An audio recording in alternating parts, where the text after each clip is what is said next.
আমায় একটু তার দিকে সরিয়ে পেছনের কাভার থেকে একটা টাওয়া নিয়ে ওয়াশরুমে চলে গেলাম। বুকে হাত দিয়ে একটা বড় নিঃশ্বাস নিলাম আমি। আর একটু হলেই দমটা বেরিয়ে আসতো। লোকটা আসলেই সুবিধার না। ভেবেছিলাম এই বাড়িতে যেই কয়দিন আছি তাকে জ্বালিয়ে মারবো।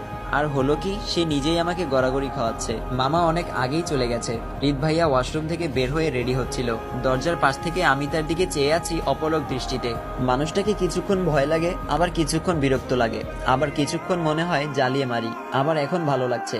যাই হোক, স্বামীর দিকেই তো তাকিয়ে আছি, দোষ কোথায়? আমি এখন বিবাহিত, এটা ভাবতেই মাঝে মাঝে আমার নিজেরই বিশ্বাস হতে চায় না। তবে অনুভূতিগুলো পরিবর্তন হতে শুরু করেছে।